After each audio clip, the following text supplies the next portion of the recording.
Hello, everyone. Welcome to English Insights. Today, we will talk about a historic moment in Japan, the rise of Sanae Takaichi, the first female prime minister of the country. For many years, Japan has been known as a nation of tradition and discipline, but also one where politics is often led by men. Now, a woman has broken that barrier. Who is Sanae Takaichi? How did she rise to power in such a male-dominated world? And what does her leadership mean for Japan's future? This story is not only about politics and gender, it is also a great chance to improve your English listening skills with a real and inspiring topic. Now, let's get started. Part 1. Her early life and education. Sanae Takaichi was born in 1961 in Nara, one of Japan's oldest and most traditional cities. She grew up in a middle-class family where her parents taught her the importance of discipline, respect, and hard work, values that are very strong in Japanese culture. As a little girl, Sanae was curious, serious, and full of questions about the world around her. At school, she was known as a quiet but determined student. She loved reading books about history and famous world leaders. Her teachers said that she always tried to do her best, even when subjects were difficult. From a young age, she showed strong leadership qualities. When her classmates had disagreements, she often helped them find fair solutions. Sanae also enjoyed music.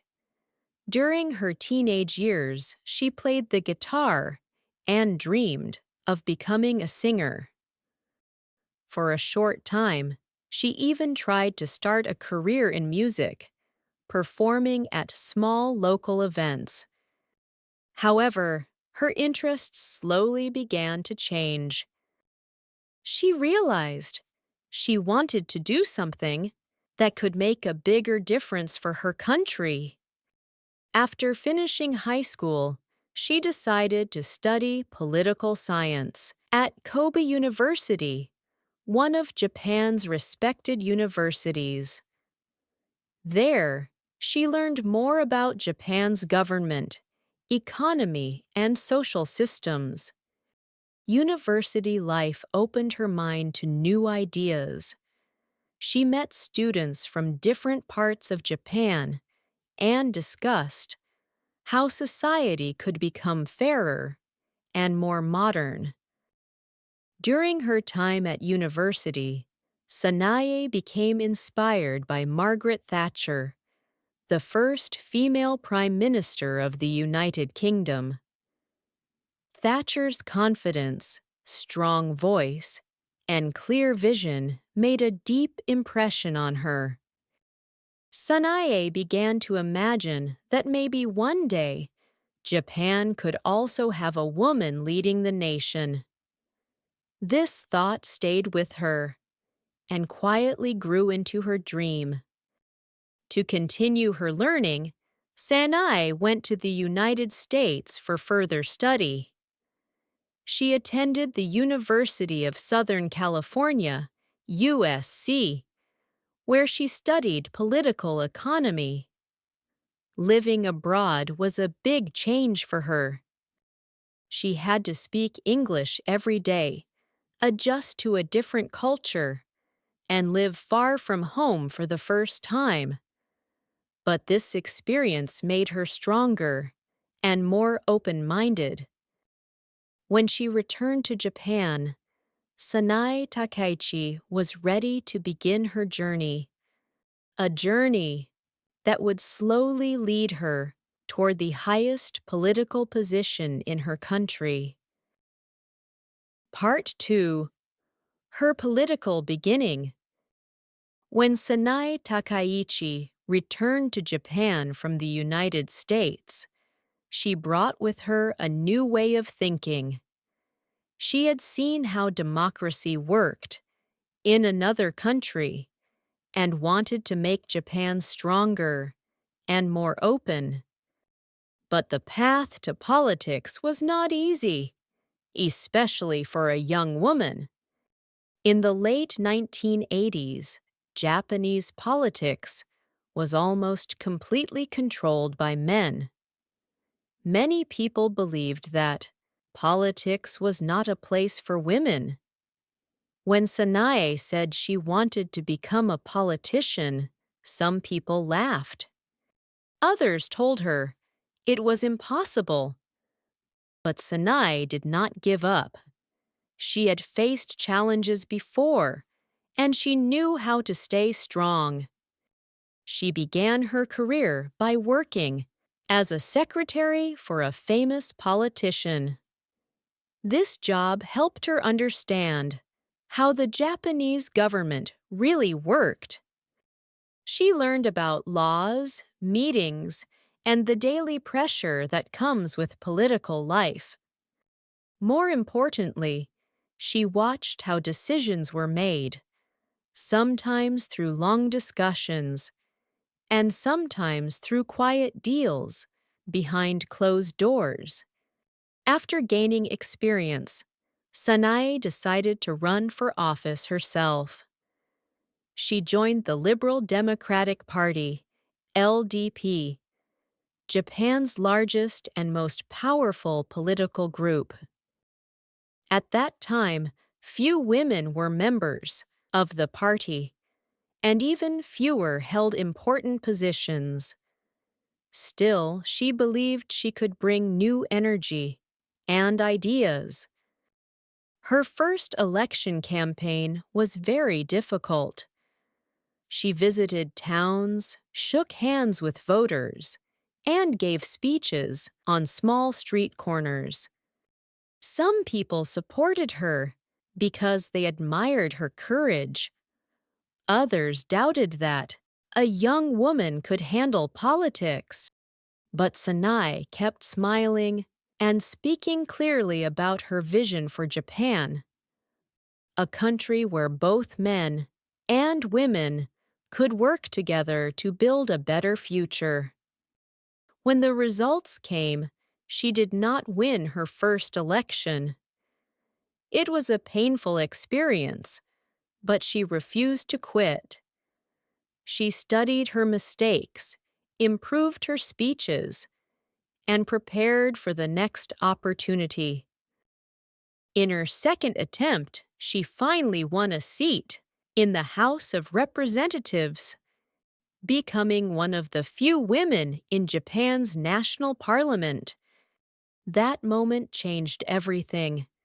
Sanae was no longer just a dreamer. She was now a real politician with a voice in Japan's government. People began to notice her intelligence, discipline, and clear opinions. Even those who once doubted her started to respect her persistence. Still, the world of politics remained tough. Step by step, Sanae Takaichi began to build her reputation as one of Japan's most determined and independent politicians. Part 3. Challenges and Breakthroughs.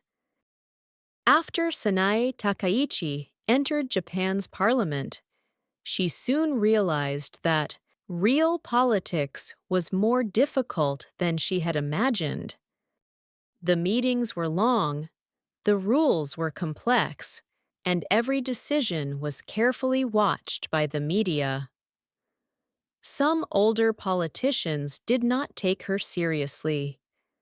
They thought she was too young, too honest, or simply too different. At times, Sanae felt lonely. There were very few women in important positions, and many male politicians made decisions without asking for women's opinions. Still, she refused to step back. She believed that leadership was not about being loud, but about being firm and consistent. Even if people didn't agree with her, she wanted them to respect her courage. In her early years, she focused on topics that she deeply cared about: the economy, technology, and women's rights. She believed Japan needed to support both traditional values and modern change. For example, she supported projects that helped small businesses and encouraged more women to take part in the workforce. But standing for her beliefs also brought trouble. Some of her opinions were seen as too strong, especially her ideas about national defense and the role of Japan's military. The media sometimes called her controversial, and political opponents tried to use her words against her. But Sanae did not try to please everyone. She kept her focus on what she believed was best for the country. Her turning point came when she was appointed as the Minister of Internal Affairs and Communications. It was one of the most powerful roles in the Japanese government. In this position, she worked on improving Japan's internet systems, digital networks, and communication policies. She pushed for modernization, believing that technology could make the government more efficient and transparent.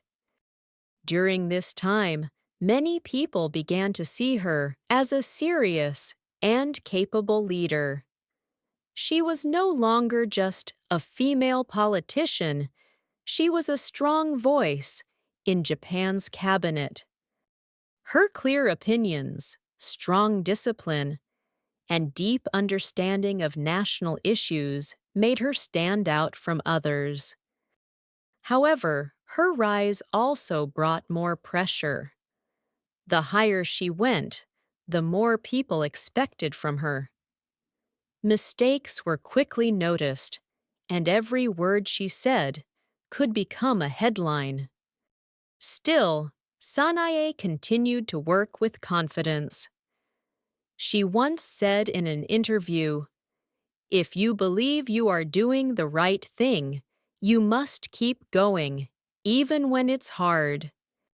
That attitude, calm, firm, and focused, became her trademark. It was also the key that helped her break through many barriers in Japan's political world. Part 4. Her leadership style and vision. As Sanae Takaichi's career continued to grow, people began to notice her unique style of leadership. She was not loud or emotional in public, but calm, confident, and very organized. She always arrived early for meetings, spoke clearly, and made direct eye contact when talking to others. Her way of speaking was simple, but powerful. Every word had purpose. Many people described her as strict but fair. She expected hard work from her team, but she also listened to their opinions. When something went wrong, she didn't blame others. Instead, she tried to find a solution. Her focus was always on results, not excuses. This made many colleagues trust and respect her, even those who disagreed with her ideas. One of the key parts of her leadership is discipline. Sanae believes that discipline is the heart of success. She often says that Japan's strength comes from people who take responsibility for their work and never give up. She follows this principle in her own life. Even when she faces strong criticism, she stays calm and focused on her goals. Sanae also has a clear vision for Japan's future. She dreams of a country that combines tradition and innovation.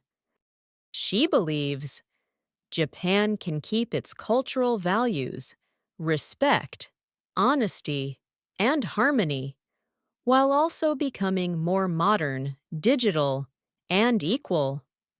In her speeches, she often talks about supporting young entrepreneurs, improving technology, and creating more chances for women to succeed. Another part of her vision is about national pride. Sanae believes that Japan should be strong and independent in the world.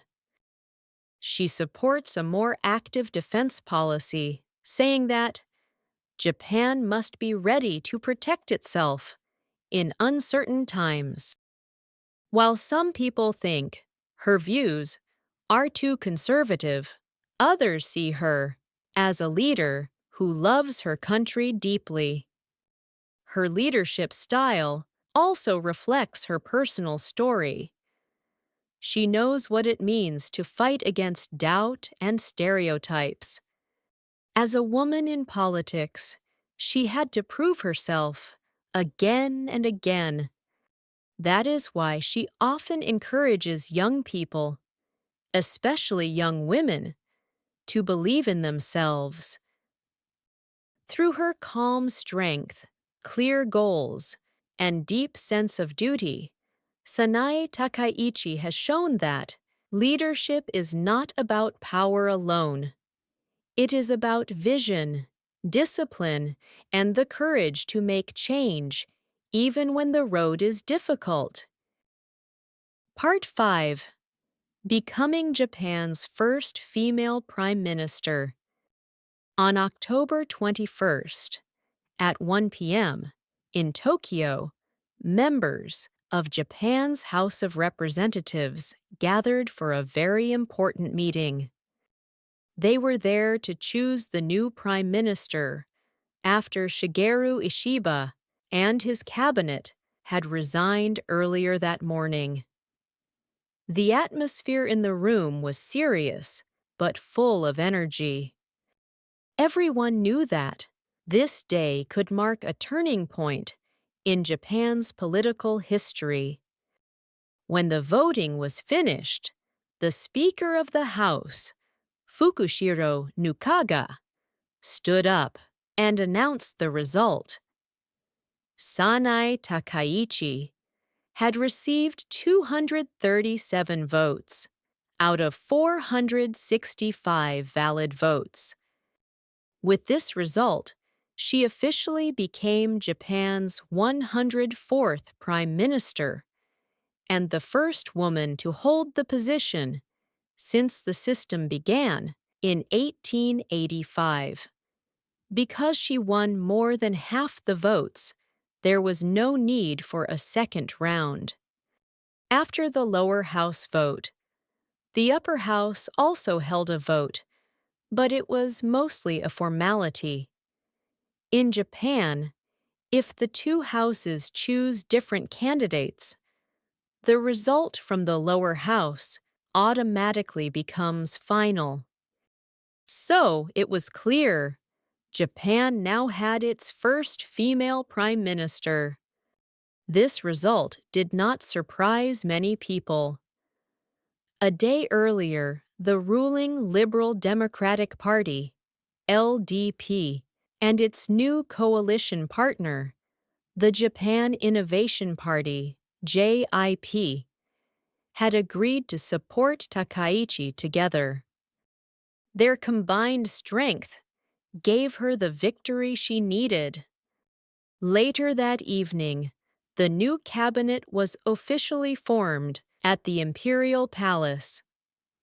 The emperor approved the new prime minister and her team marking the start of a new government. That night, Takaichi appeared before the media to explain her key principles and the main goals of her new administration. The new cabinet included several well-known names in Japanese politics. Former LDP Secretary General Toshimitsu Motegi became the Minister for Foreign Affairs. Shinjiro Koizumi, the Minister of Agriculture, Forestry and Fisheries, took the role of Minister of Defense. Yoshimasa Hayashi became the Minister of Internal Affairs and Communications, and Minoru Kihara, a former defense minister, was appointed Chief Cabinet Secretary. Meanwhile, Satsuki Katayama took the position of Minister of Finance. At 64 years old, Sanae Takaichi had reached the highest office in Japan after more than 30 years of service. Since being first elected to the House of Representatives in 1993, she had held several important posts, from Minister of Economic Security to Minister of Internal Affairs, and chairperson of the LDP Policy Research Council. Her hometown of Nara celebrated proudly. It was the first time in Japan's history that a prime minister came from that prefecture. In fact, most of Japan's past prime ministers had come from Yamaguchi or Tokyo. As reporters surrounded her after the ceremony, Takaichi smiled and said calmly, "This is a new chapter for Japan. I hope to build a country where every person can live with pride and purpose." Her words were simple but meaningful. For many Japanese people, especially women, her victory was more than political news.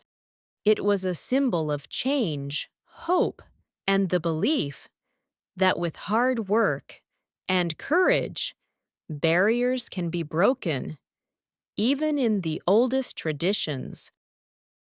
Part 6: Reactions and the Future of Japan. The news about Sanae Takaichi becoming Japan's first female prime minister has quickly spread across the country and around the world. This historic event has surprised many people, but it has also brought a feeling of excitement and curiosity. In Tokyo, people stopped to watch the live broadcast on big screens. Some smiled proudly, saying, "It's about time Japan had a woman leader." Others were more cautious, wondering what kind of prime minister she will be. But everyone agreed that this is an important moment for Japan's democracy. Many women have shared their happiness on social media. They say that Takaichi's victory shows that women can reach the top even in a society where politics is often controlled by men.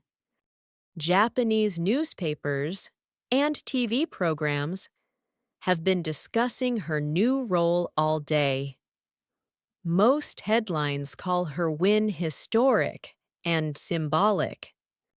Commentators say her leadership could bring a new image to Japanese politics, one that feels stronger, more modern, and more open to women's voices. However, some experts remind the public that real change will take time. They note that Takaichi still faces many challenges, including economic recovery, population decline, and tensions in East Asia. World leaders have also reacted quickly.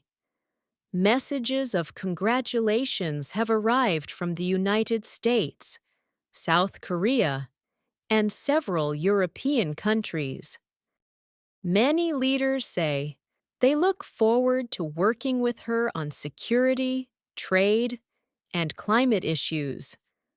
Foreign media describe her as a tough and disciplined politician and a woman who could shape Japan's future. Inside Japan, the business community seems hopeful. Investors believe her focus on technology and digital development could create new opportunities for growth.